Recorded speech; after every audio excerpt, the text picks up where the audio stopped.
Good morning students. आज मैं आपको विराम चिन्ह पढ़ाऊंगी। तो आइए समझते हैं कि विराम चिन्ह क्या होते हैं। विराम का अर्थ है रुकना। आपस की बातचीत में अपनी बात को ठीक से समझाने के लिए बीच बीच में रुकने की आवश्यकता पड़ती है। जब हम बात करते हैं तो हमें हमारी बात समझाने के लिए बीच बीच में रुकना पड़ता है। लिखते समय रुकने के इन स्थानों को स्पष्ट करने के लिए विराम चिन्हों का प्रयोग किया जाता है। जब हम लिखते हैं तो जो रुकने वाली जगह होती है उनको स्पष्ट करने के लिए हम विराम चिन्हों का प्रयोग करते हैं। यहाँ कुछ उदाहरण दिए गए हैं, आप उन उदाहरण को ध्यानपूर्वक देखिए और समझिए। जैसे पहला उदाहरण है ठहरो मत जाओ। दूसरा है ठहरो मत जाओ। दोनों में विराम चिन्ह का प्रयोग अलग अलग करने से वाक्य का अर्थ भी अलग अलग हो जाता है। वाक्य में शब्द एक समान है किंतु उनका अर्थ अलग अलग है।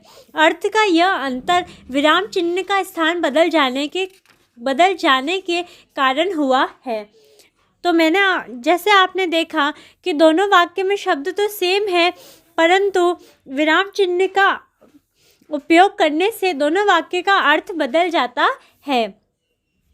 वाक्य के अर्थ को स्पष्ट करने के लिए जो चिन्ह लगाए जाते हैं उन्हें विराम चिन्ह कहते हैं। वाक्य के अर्थ को स्पष्ट करने के लिए जो चिन्ह लगाए जाते हैं उन्हें विराम चिन्ह कहते हैं। आइए देखते हैं कुछ प्रमुख विराम चिन्ह। पहला है पूर्ण विराम।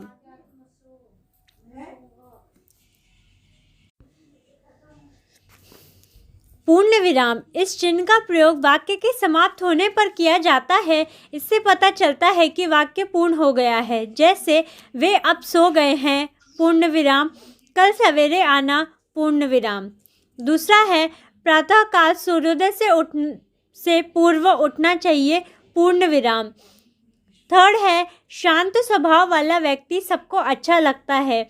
यहाँ वाक्य के अंत में पूर्ण विराम के प्रयोग से हमें पता चलता है कि ये वाक्य पूरा हो गया है। दूसरा देखते हैं अल्प विराम। दूसरा है अल्प विराम। अल्प विराम का प्रयोग उन स्थानों पर किया जाता है जहाँ बात तो पूरी नहीं होती पर अर्थ को स्पष्ट करने के लिए थोड़ा रुकना आवश्यक है। जैसे खाओ अल्प विराम, पियो और मौज करो, पूर्ण विराम। मैंने एक पुस्तक अल्प विराम, एक पेन अल्प विराम, एक रबड़ और एक पेंसिल खरीदी। यहाँ पर बीच बीच में अल्प विराम का प्रयोग करके वाक्य का अर्थ स्पष्ट हो रहा है। हिंदू और मुस्लिम अल्प विराम, सिख और ईसाई अल्प विराम, काले और गोरे अल्प विराम, सब एक ही ईश्वर की संतान है, पूर्ण विराम। थर्ड है अर्ध विराम। जब दो वाक्यों के बीच अल्प विराम लगाने से भ्रांति की संभावना हो तब अर्ध विराम का प्रयोग किया जाता है। यानी जब दो वाक्यों में अल्प विराम लगाने से भ्रांति होती है तो हमें उसकी जगह अर्ध विराम का प्रयोग करने से वाक्य में भ्रांति की संभावना समाप्त हो जाती है। जैसे पहला है जो मन में आए करो। जो मन में आए अल्प विराम करो, अर्ध विराम पर हमें अकेला छोड़ दो, पूर्ण विराम। आपकी बात ठीक हो सकती है, अर्ध विराम, परंतु एक बार फिर सोच लीजिए, पूर्ण विराम। सत्य बोलो अल्प विराम, प्रिय बोलो अर्ध विराम, अप्रिय सत्य कभी मत बोलो। तो देखिए स्टूडेंट्स, यहाँ पर अर्ध विराम का प्रयोग करके हमने दो वाक्यों में होने वाली भ्रांति की संभावना को खत्म कर दिया है। फोर्थ है प्रश्नवाचक चिन्ह। जहाँ सीधे सीधे प्रश्न किए जाते हैं वहाँ वाक्य के अंत में प्रश्नसूचक चिन्ह लगाए जाते हैं। यानी जब हम किसी से प्रश्न करते हैं तो हम वाक्य के अंत में प्रश्नसूचक चिन्ह लगाते हैं। तुम्हारा भाई कहाँ है, प्रश्नवाचक चिन्ह। क्या तुमने ताजमहल देखा है, प्रश्नवाचक चिन्ह। तुम कल विद्यालय क्यों नहीं गई, प्रश्नवाचक चिन्ह। जिन वाक्यों में प्रश्न अप्रत्यक्ष रूप से किया जाता है उनके अंत में प्रश्नवाचक चिन्ह नहीं लगता, वहाँ पूर्ण विराम लगता है। जैसे गोपाल ने मुझसे पूछा कि तुम कहाँ जा रहे हो, पूर्ण विराम। उसने तुमसे पूछा है कि तुम आगरा कब जाओगे, पूर्ण विराम।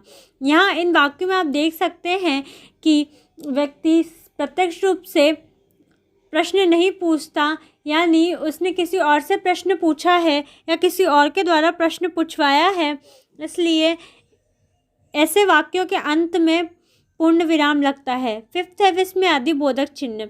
जिन वाक्यों में हर्ष, शोक, घृणा और आश्चर्य आदि का भाव प्रकट किए जाते हैं उनके अंत में विस्मयादि बोधक चिन्ह लगाए जाते हैं। जैसे अरे विस्मयादि बोधक चिन्ह, तुमने तो कमाल कर दिया, विस्मयादि बोधक चिन्ह। इस वाक्य में हमें इस वाक्य में हमें आश्चर्य का भाव प्रकट हो रहा है। और दूसरा वाक्य है हे भगवान हमें बचाओ। इस वाक्य में हमें शोक का भाव प्रकट हो रहा है। नेक्स्ट है उद्धरण चिन्ह। जब किसी कथन को ज्यों का त्यों उद्धृत किया जाए तो उस कथन को उद्धरण चिन्हों के अंतर्गत रखते हैं। जैसे नेताजी सुभाष चंद्र बोस ने कहा था, तुम मुझे खून दो मैं तुम्हें आज़ादी दूंगा। श्री लाल बहादुर शास्त्री ने नारा लगाया, जय जवान जय किसान।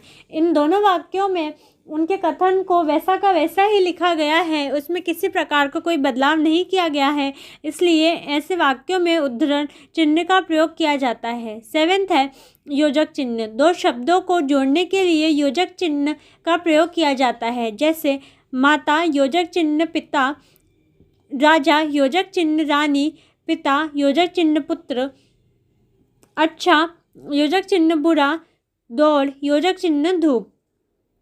आप देख सकते हैं कि यह बीच में योजक चिन्ह लगाकर हमने माता पिता, राजा रानी, पिता पुत्र, अच्छा बुरा, दौड़ धूप आदि शब्दों को जोड़ा है। सो स्टूडेंट्स, इस तरह मैंने आपको विराम चिन्ह के बारे में बताया और साथ में मैंने उसके कुछ प्रमुख विराम चिन्ह भी बताए।